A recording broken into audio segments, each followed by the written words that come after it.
listeners, and welcome to Go! My favorite sports team. What's your favorite sports team? Do you have a favorite sports team? You need to have one if you're going to continue listening to this podcast, or else we're going to find you, and we're going to break all your bones.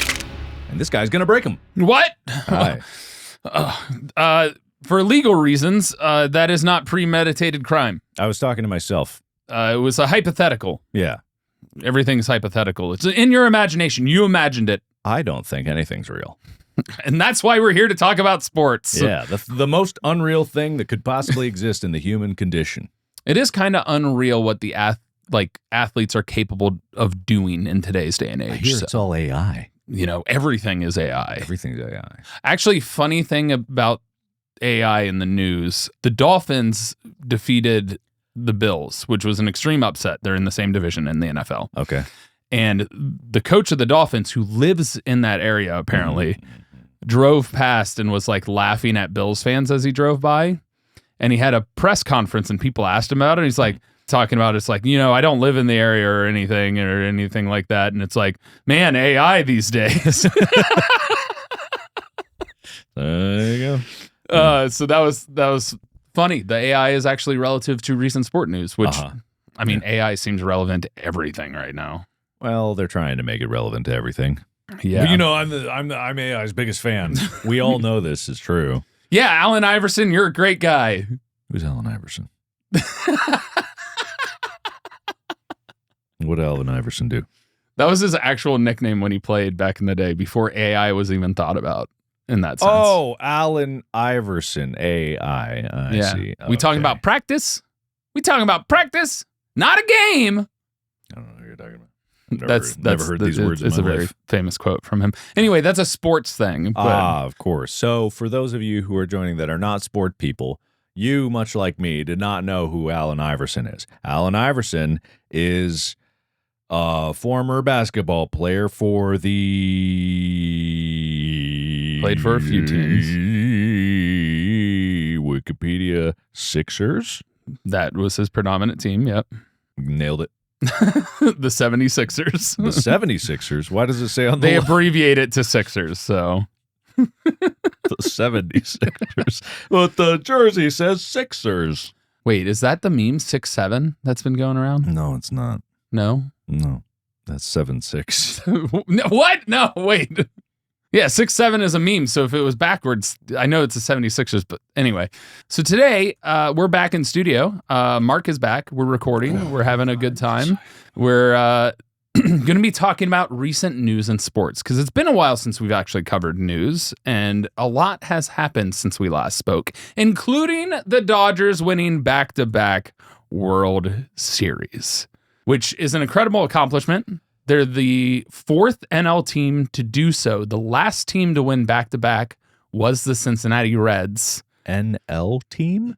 National League. Oh. The AL and NL, the different divisions of Major League Baseball. I see.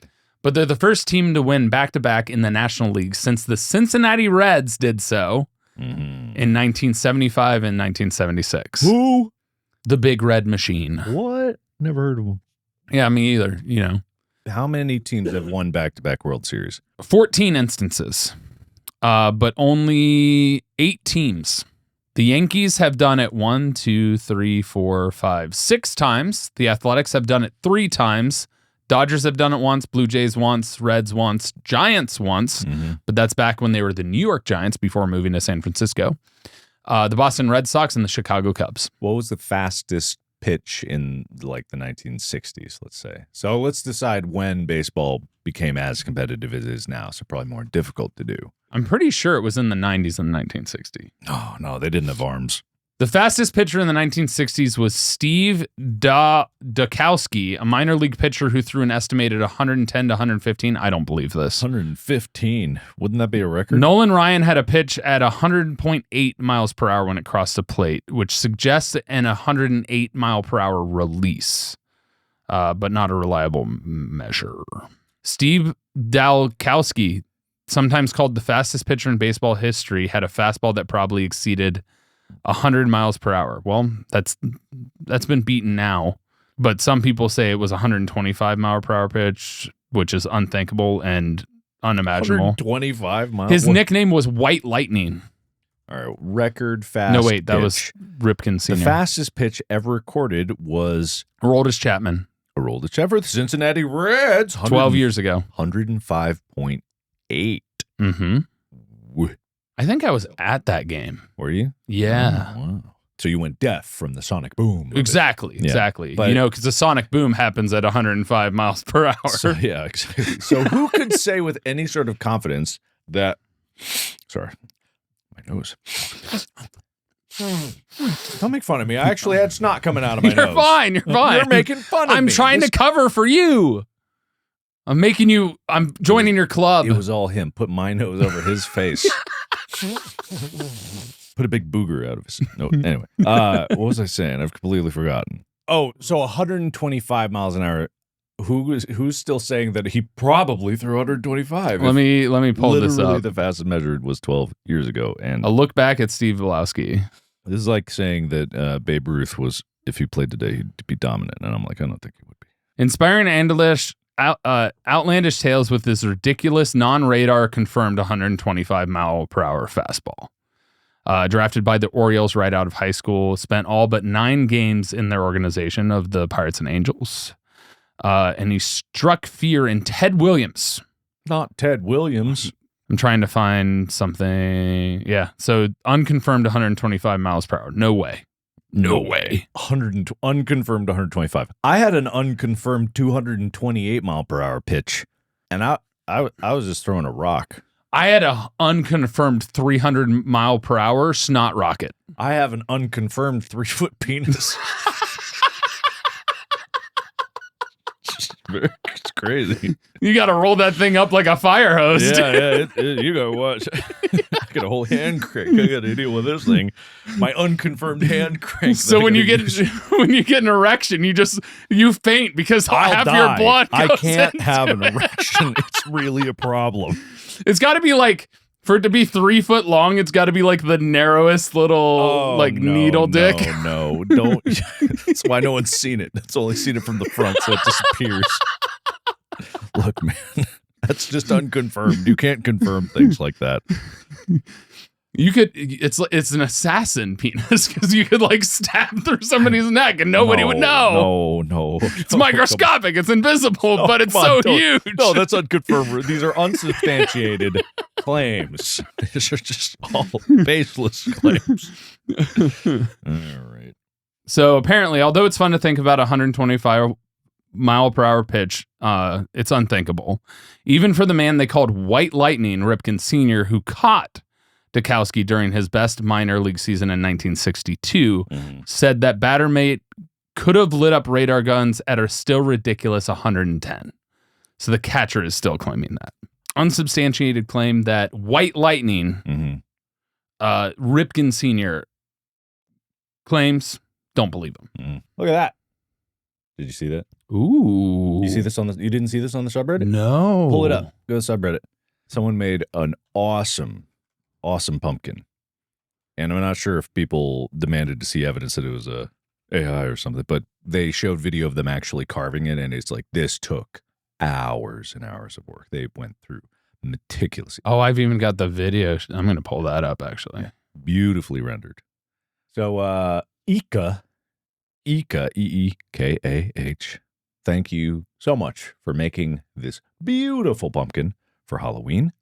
It's incredible. They made an iron lung one 2 years ago. Oh, God, 2 years ago. Does that make you realize how long you've been working on this thing? No, trust me, I'm well aware of how long I've been working on this thing. And I think that people will, when I'm able to actually start talking about all of it and all the things that have gone into it, will understand why it's been so long. I mean, one of the things, like, okay, this isn't the full reason, but it's also like Henry was diagnosed like a year ago. And for those who don't know, my name's dog Henry passed away about 2 weeks ago as of this recording. But he was diagnosed over a year ago with cancer. So, and I'm not making this as an excuse why it took so long, but this is one of many things that was occurring. Is when he got diagnosed, we didn't know it was going to be a week, 3 weeks, a month, 2 months. So obviously we took him out a lot more. we wanted to spend as much time as we could with him, given that everything else we had to do, we still prioritized him. So many times when I would just like disappear, not make videos, it's because I had to prioritize certain things. And again, not all doing that. I can't say that it was also genuine and heartfelt as spending time with my dog. But there were times when it was like we didn't know how much longer he had. And he looked so happy, and so we wanted to give him as much as we could. But yeah, it's like this past few years, like working on this and all the other things that I'm working on has been crazy. And for those, because some people have been critical of you not like missing episodes on Go, that also played into the fact that Mark was busy and wasn't able to be in studio and able to record some days. And so I've luckily was able to like grab some other people and pick up some slack. So get off his case. No, that's fine. It's not all like there are some invalid excuses as well. But it has been, it's busy. And as just one guy, sometimes get super overwhelmed, especially with ADHD. It's like sometimes it's very difficult to keep track of everything. But, just trying to do the best I can. And honestly, the movie's almost done. So, you'll see tickets go on sale very soon. So, that'll be cool to actually happen. This is so cool. Yeah. How did they light it? I'm guessing a candle or something. No, because this looks like because the way you tend to light up more intricate pumpkins like this is you need something brighter. Most of the time a flame doesn't work, so you get like a LED bulb or something you put in there. I'm sure it's probably an LED light because if you close the top, it gets smothered anyway. Yeah. But yeah, I think that it's a combination of, bright light and also probably longer exposure on the night shots, but still beautiful, beautiful. Well done. Incredible. Sidebar. Kind of curious if they'd be interested in making a like trophy or something for Go with their artistic ability. I mean, I'm not sure if they would have done the median, but they probably could try. I guess you're talking about like engraving. Or like sculpting something that we could give like annually to somebody. Maybe. Or it could be a random thing in somebody who buys merch. Could be. There's a world of possibilities out there. Really cool. Really, really cool. Yeah, I can't believe I didn't see that. But going back to the World Series, there were numerous records set in this World Series. Specifically in one game. The second to last game, I think it was it was game 3. The game went to 18 innings. I heard about this. The longest game in World Series history. Yeah. Not only that, it had the most combined pitches, 609 total pitches thrown between both teams. Damn, that's a lot of pitches. Most combined plate appearances, 153 plate appearances by different batters. How long did this game go? 6 hours and 39 minutes. Whew. And that's with the new pitch clock. Damn. That's what's crazy. Yeah, that is crazy. Imagine how long it would have been without the things that shorten the game. Yeah, damn. And so it went on. There was the first player to reach the base 9 times in a game, with Ohtani being intentionally walked 4 times, or 4 times and 1 intentional walk. And then the first player with 2 career walk-off home runs in a World Series, with Freddie Freeman hitting it in the top of the, I believe it was the top of the 18th, or maybe it was the bottom. Was it in Dodger Stadium? It was a walk-off, so it was the bottom of the 18th. Yep. And he crushed it. So first player in Major League Baseball history to have 2 walk-off home runs in World Series history. And the Dodgers winning the World Series, they became the most winningest franchise in the history of baseball. The Dodgers secured their 9th World Series title.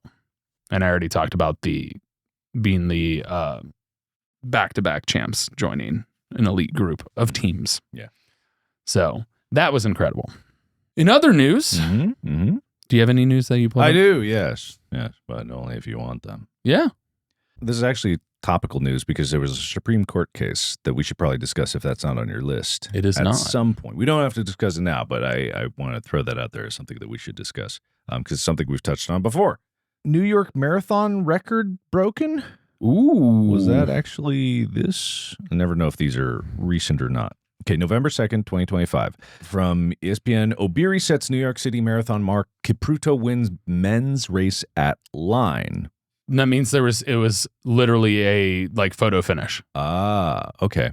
The New York City Marathon made history Sunday with a course record in the women's competition and the closest finish ever on the men's side decided by a fraction of a second. Helen Obiri of Kenya broke the women's record, while compatriot Benson Kipruto won the men's race by edging Alexander Mutiso Munyao by 0.03 of a second. It's like a photo finish right there. Obiri, who also ran the race in 2023, finished 2 hours, 19 minutes, 51 seconds, which is apparently the female record. She was running with 2022 winner Sharon Lokedi until Obiri pulled away from her countrymate in the final mile, winning by 16 seconds. So honestly, second place was not far away from setting another record. Not at all. Yeah, so that is delightful. I do not have a photo of that photo finish to see how close it was here. So the interesting thing is it might not have actually been truly a photo finish where they finished at the same time because marathon runners are staggered at the start. So I see. Basically, it might have been he finished or the other person finished and then he finished later. Right. Because of the different start times in order to have enough room for them to run freely without being on top of each other. So it could have been just pure coincidence that it was that close. Yes, but there is potential that they were in the same group that started and it was a photo finish. Yes. So, given that there's no picture here, I'm assuming that maybe that wasn't the case unless it's poor journalism. Yeah, which can happen. You want to see something really cool? This is the first time I have ever seen actual like Halloween jerseys. This is a minor league hockey team. The Utah Grizzlies wore special Halloween uniforms. Yeah. And it's skeletons. For everyone that's listening, yeah, they have skeletons, full body skeletons on the front and back of their uniforms, which is pretty cool. Which honestly, it kind of doesn't look like a uniform because it almost looks like a onesie, but it actually is like the shirt separation. Yeah. Like when he's approaching, it's like if you look, you have to look close to really see that it's actually a uniform, pants, everything combined. Yeah, because the rest of the uniform for everyone listening is white. So because the ice is white and the wall around the ring is white, you can squint your eyes and you can just see the skeleton if you really defocus everything else.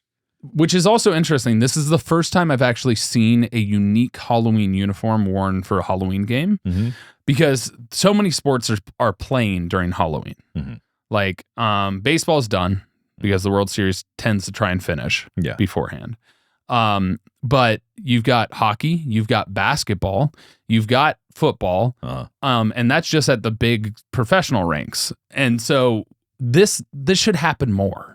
There are Halloween NFL games. They should have special Halloween uniforms because this is cool. I mean, if people actually had good ideas, they would do a lot more of this kind of stuff because it just seems like easy marketing to like make something special, make something fun or different. Like, but the billionaires don't want to spend more money. I mean, you're right. But when you put it like that, you sound like a conspiracy theorist. It's totally true, but you gotta frame your arguments a little better. Well, because the owners have to pay for anything special like that, so this comes out of the revenue and everything else. No way. Anything above minimum wage, horrible. Yeah. Wait, did you talk about the Jaguars game? You talking about the Jaguars versus Houston Texans? Yes. That happened just Sunday? Yes. So they had a spectacular flop in the fourth quarter. Oh, dude, they obscene. Completely annihilated everything that they had. It was 29-10 in the fourth quarter. Wow. Yes. That's bad. How much time was left? That means the Texans scored 26 unanswered points in the fourth quarter. Whoa. 26. Oof. With 12:16 left, they scored their first touchdown, getting 6 points and then converting a 2-point conversion. Then so now they're only down 11 points. Then there's 7:29 left in the game and they score another touchdown, fail the 2-point conversion. Then with 31 seconds left, they score the final touchdown with no time left, quarterback for the Jaguars fumbles the ball straight into the hands of Sheldon Rankins, former Bengal, by the way, who runs it in for a touchdown as time expires. Wow. That is depressing. So 4 touchdowns. Was that what that was? Yes. 4 touchdowns with a failed 2-point 12 third one. Yeah, 12 minutes 16 seconds. Or missed extra points. It doesn't tell me on this breakdown right now, but Oof. That's bad. That's bad. Yeah. That's bad. That's bad. Also, fun fact about football. Mhm. If anybody paid attention to the St. Jude Fantasy Football Draft this year, my team has been phenomenal.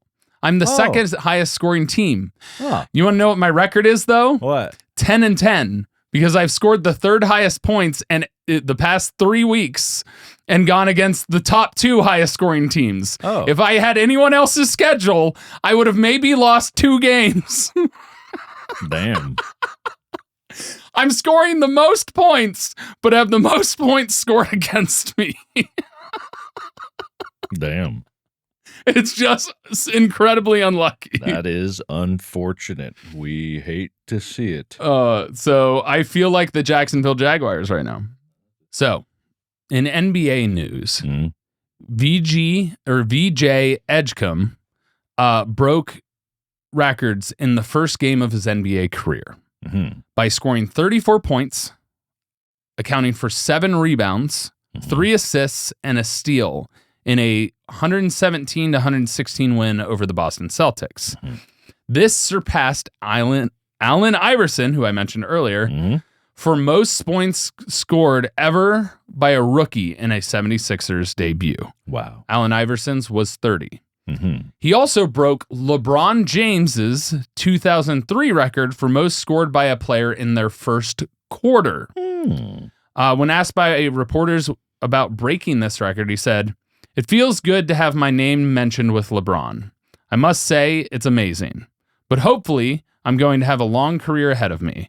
And that's what mattered most, man. Longevity. Knowing Bron has been here for 20 plus years, I'm hoping I can do that one day."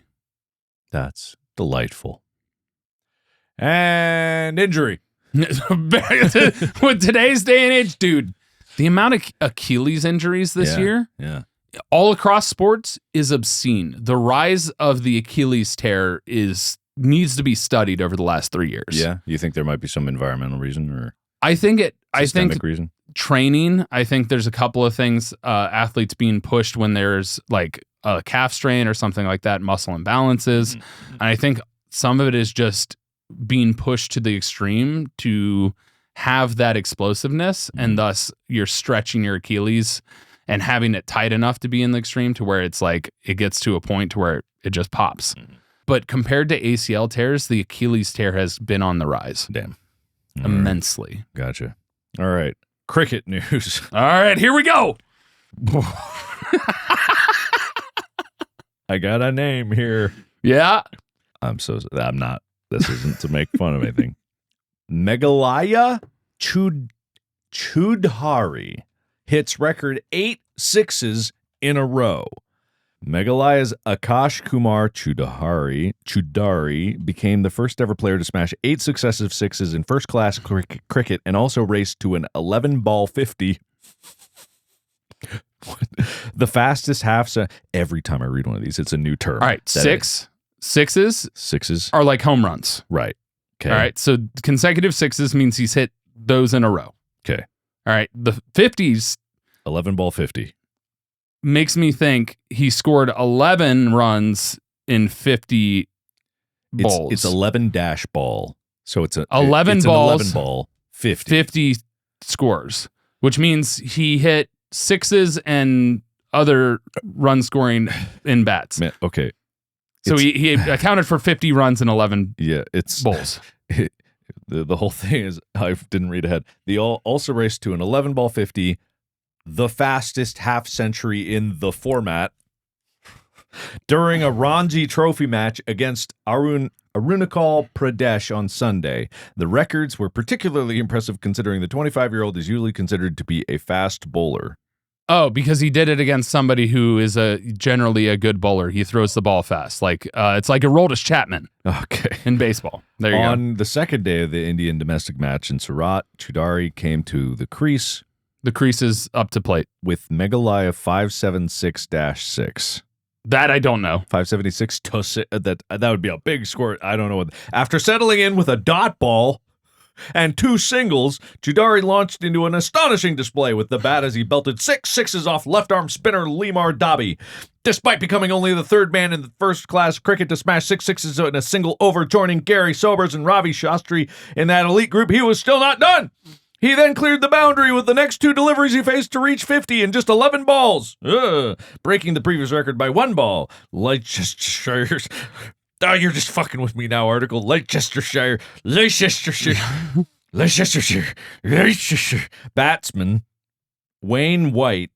Leicestershire Batman Wayne White had reached the milestone off 12 balls against Essex in 2012. All right, so a dot ball Okay. is an at-bat and you hit it, but you aren't able to score any runs because it's recovered fast enough, so you don't run. Otherwise, you'd account for an out or a put out. It's or not what the it is in sport cricket. itself that confuses It's the complete different language. It's so different terminology. I don't know what any of it means. This is why I spent. Remember, I told you it took me months to prep for that cricket primer when we did it. Yeah. It was because I had to learn an entire different language to be able to try and explain it. Yeah. Which is why I try and convey it in baseball terms, because you have a better general knowledge of baseball.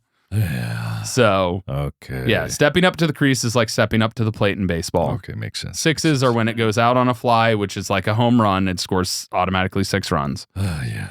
So, and then 3s are when it goes out on a roll. Mhm. Yeah.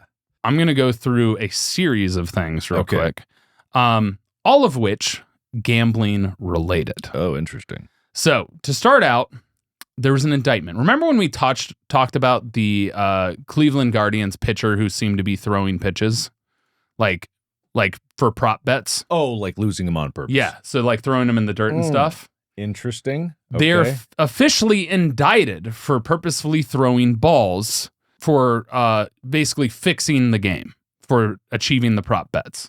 So they have officially been indicted on criminal activity for like throwing matches or point shaving. So this officially was released. So that's one thing. Okay, right? That seems big. This is a beginning thing. This is relatively more recent. This was 2 days ago officially before recording. Does this happen often or is this rare? This is brand new. Okay. The last time there was this kind of scandal in baseball, it was the Chicago Black Sox and the Cincinnati Reds in the World Series, in which the Black Sox were accused of throwing the entire World Series in order to win money in gambling or for somebody to win money. Potential mafia involvement. Okay. So we go from there to the fact that a study has revealed that a surge in gambling addiction following legalization of sports betting. A surge in gambling There's been a addiction? surge in gambling Oh, addiction. surge. I thought surgeons were No. gambling. Well, they could be. Okay, got it. Honestly, also, we had a random person on the comment saying that players should be allowed to gamble in their own game because they play for the love of the game. I'm like, dude, you are dense. So naive. Yeah. So naive. Yeah. But anyway, a new study published in JMA Internal Medicine and led by researchers from the University of San Diego Qualcomm Institute and School of Medicine revealed a dramatic increase in sports betting and gambling addiction help seeking since landmark Murphy v. NCAA Supreme Court decision in 2018 paved the way for states to legalize sports gambling. That was a mouthful. Okay. So, since the 2018 ruling, the study documents staggering growth in sportsbook industry. Number of states with operational sportsbook grew from 1 in 2017 to 38 now in 2024, and probably more now in 2025. Total sports wagered skyrocketed from 4.9 billion in 2017 to 121.1 billion in 2023. With 94% of wagers during 2023 placed online, likely via apps. The researchers note that these trends are projected to grow in no smart part due to the industry's investment in sportsbooks, like ESPN opening their own sportsbook. Parallel with the growth in sportsbooks, internet searches for help with gambling addiction, such as "Am I addicted to gambling?" have increased 23% nationally since Murphy v. NCAA through June of 2024. This corresponds with approximately 6.5 to 7.3 million searches for gambling addiction help seeking nationally, with 180,000 monthly searches at its peak. This study also found that sportsbook had substantially greater impact on gambling addiction help seeking than traditional brick and mortar sportsbooks because it's more easily accessible and there's less physical removal from it. Yeah. For example, in Pennsylvania, the introduction of retail sportsbooks led to a 33% increase in gambling addiction help seeking searches during the 5 months before online sportsbooks launched. Damn. Yeah. So that's a problem. But along with that being a thing, NBA coach Chauncey Billups and player Terry Rozier arrested in FBI gambling probe. Portland Trail Blazers head coach Chauncey Billups and Miami Heat guard Terry Rozier and former player Damon Jones were arrested over alleged participation in 2 major illegal gambling schemes. One involving bets placed on NBA games, the other involving an underground poker game, which was completely fixed in multiple ways. Oh. Federal prosecutors say the 2 schemes were organized in part by New York crime families and involved hundreds of millions of dollars in illegal fraudulent wagers.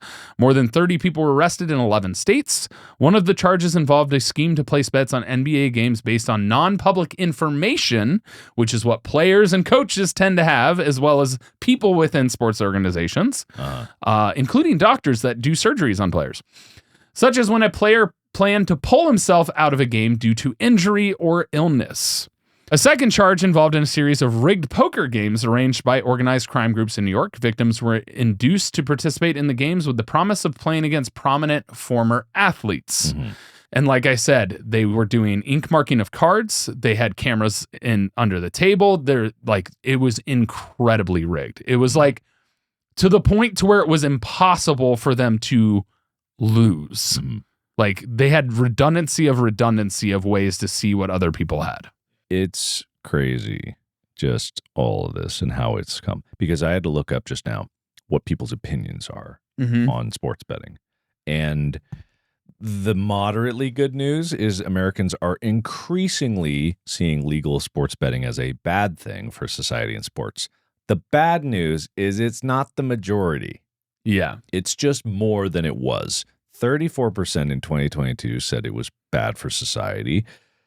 Now 40%, which is still not the majority. But the thing is, it's not that all of them think it's bad and the rest think it's good.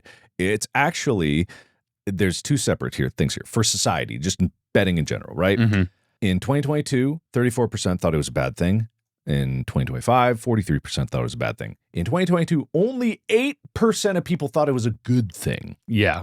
7% now think it's a good thing for general, while 57 and then 50 for 2022 and 2025 thought it was neither good nor bad, meaning they didn't have any opinion on it.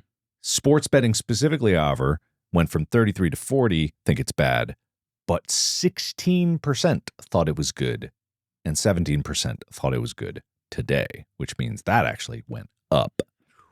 But more people are becoming unopinionated about sports betting because 49% in 2022 went to 42%, neither good nor bad. Now, so the overall opinion is yes, the number of people that think it's bad has increased. Yes, 16 to 17 could be in percent of error, margin of error. So that's not really statistically significant change over the years, while 30 to 33 to 40%, I believe, would be. So the opinion is increasing that it's bad, but not fast enough to, if this were in the government and if politicians actually represented the will of the people, it would not be overturned right now. Yeah. The most interesting thing about this is with the person that came up and was like, oh, why should they care about gambling or this? They would just play for the love of the game and stuff. I understand your point of like, people should be allowed to do what they want to do, but there's a certain level of insider information like we talked about that players have. But there's something that a lot of people don't talk about, and that's came up in this Chauncey Billups situation, is the organized crime factor. And you're talking about people when they're like, oh, I'm going to bet tons of money on this. How do I make sure it happens? You're talking about the danger of athletes. Like a star prominent player suddenly has somebody in their family kidnapped. They could be targeted to be injured. There's a million different ways that they can get to a player and totally throw them off their game or force them to align with their pursuits. Yeah, exactly. Like, it's one thing if players are organizing and doing it one thing. Sure.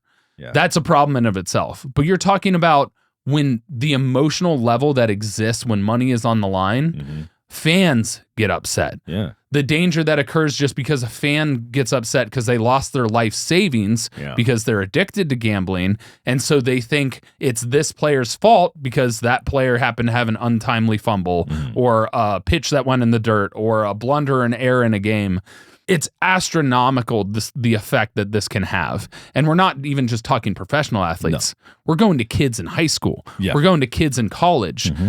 It's astronomical how bad this can be. And I know some people out there listening might think that that's hyperbole. There probably aren't people being targeted. It's like, no, it's not hyperbole because you know, given that everyone's on the internet these days, or at least the ones listening to this, you know that harassment is so much easier than that. People get harassment for wearing the wrong shirt. Yep. You know, or dressing with the wrong colors combinations. You'll get near death threats for really simple things online. That happens even without the motivation of money being lost. You introduce that, people go crazy. And there's a history of it occurring. Yeah. It had literally why NCAA, like the passing of the NCAA allowing college athletes to bet on professional sports, bad enough. Betting on sports in general, bad enough. There's history of athletes being extorted in the college level in order for organizations and people that are set to win big money to fully engulf somebody's life and make them and force them to do what they want. There's history of it. This isn't something that hasn't happened and I'm expecting to happen. It has happened. Yeah. Which is why it was banned and outlawed years ago because they knew this would happen. So the fact that it's back means all of that stuff probably coming back if it hasn't already. So that's why we are adamantly against sports gambling in so many ways, but that's one of the biggest factors why we're against it. You want to end on some slightly good news? Sure, Do you have a good news thing? Sure. I have another international thing. I have a fun one. Oh, yeah, sure. Go for that. I'm going to butcher this, so you go All right. ahead. A badminton robot. I thought you would appreciate this. I would love a badminton robot.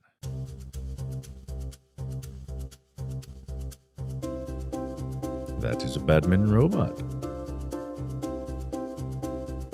Oh, come on. You can hit it harder than that. So it seems to be really good for a training device as it stands right now. Yeah. Oh, not that good. So, according to a report in Science Robotics, researchers have developed this new robot that can successfully volley a shuttlecock back to a human player. Now, racket sports such as tennis and badminton are some of the hardest for a robot to pick up because they demand a combination of footwork, eye-hand coordination, and rapid decision-making. So, to assess whether a robot could step onto the court, researchers here at ETH Zurich built a four-legged robot with a quick-moving racket arm and then trained it to move its camera like a human player, flitting their gaze during a match. And to test the robot's agility, the researchers had it face off against an amateur human opponent. Although the robot missed some shots, like we saw, it eventually hit a streak of 10 successful shots in a single rally. Wow. Thus showcasing an advancement in robotics and tracking systems with cameras to be able to use in training and potentially in the future having robotics competitions in sport. I think people would watch it. I'd be intrigued just because of if the there's like novelty. advancement. It's not like they're all the same. Yeah. So it's like every team has to like have customizations and stuff. Yeah. That could be interesting because think about fan engagement. If you can like give them a power up or something like that. Yeah. That'd be cool. It would be cool. Yeah. I think it would be interesting. I feel like it would be a little niche. This is what I was saying. I think were we talking about this during one of the many AI conversations? Is like AI or computers in general has progressed to the point where they can beat any human in chess, right? People still watch people play chess. Not computers play chess against each other. Especially when there are finite possibilities in chess. Yeah, exactly. Yeah. So with this, it would be like, I think it would come down to a novelty of people seeing this going, especially if they were super fast going, wow. Yeah. I'd be like, wow, that's cool. All right. I'm done. Yeah. And some people might point out, but BattleBots are piloted by people. Yes. That's what makes them interesting, because it's people controlling it, people that built it, people that put all this time and effort into making this monstrosity. Well, and also the variants, like they have set regulations, but the variants in weapons and the variants in builds, like they are completely different. Yeah. When you get into stuff like this, they'd probably all look very similar. I don't want to diminish this. This is cool. In terms of robotics and like positional accuracy and being able to make those decisions, like these are the kind of advancements that you want machine learning to push towards, because this has useful applications outside of just, the manufacturing arm. They already have the arm down to a science of like manufacturing, like precision, stuff like that. But incorporating that machine precision into actual decision making could make things a bit more advanced in terms of like self-driving cars and medicine. Like oh yeah, I wouldn't trust a robot. They use robots in surgery, but they're overlooked by surgeons. Oh, totally. Yeah. They do have the robotic methods of doing that. Those are nice for like human assisted motions like this. Independent thinking, I wouldn't trust to a no. But think about if you have a robot doing a surgery, because because it's for extremely precise movements. Yeah. Particularly brain surgeries have a lot of it. Yeah. I think they use a good amount with open heart surgeries too. Mm-hmm. But imagine if everybody's different, their body's different. If you have the eye tracking ability, say it detects that something's wrong, it can notice and fix the problem faster with input from a surgeon. A good example of this is heart surgery. So I saw a video of this just recently, and many of you might have, where it was how they practice heart surgery on a beating heart, because imagine you have to do a suture on something that's going doom, doom, doom, doom. Oh, yeah. And you have to perfectly do that. You can have a machine to compensate for the motion of where the stitch is, and then the surgeon just has to do the stitch there. So that there's that additional control. Now, surgeons are good enough that they can do that because they've practiced that to hell, and it's such a crazy skill to be able to make a microsuture on a beating heart. But yeah, that's the kind of things that these could help out a lot with, as opposed to making shitty versions of movies that already exist. Yes. Yeah. But that's going to do it for this episode. Yes. We are all caught up on the news. Well, the news that we chose to read to you at this point in time. Mm-hmm. But yeah, a lot of interesting stuff going on in sport, a lot of interesting stuff going on in life. It's important to keep up to date with the happenings of the world. Being out of touch is a privilege that a lot of people don't have. Yes, that's true, I guess. So, but that's going to do it for this episode. Thank you, Mark. Mm-hmm. Thank you guys for listening. Thank you guys for watching. If you want to check out more, go to the Reddit, reddit.com/r/GMFST. Plenty of elegant listeners, plenty of elegant watchers, have plenty to share about news, have plenty to share about stuff that's going on in the world, as well as cool things like the pumpkin we showed you. Mm-hmm. And in other news, merch will be coming relatively soon. Stay tuned. You can sign up to be alerted on store.gmfst.com. Sign up for that emailing list as soon as stuff launches. I imagine it could sell out fast, so it's important to stay tuned. Let's do it. All right. Thank you. Bye.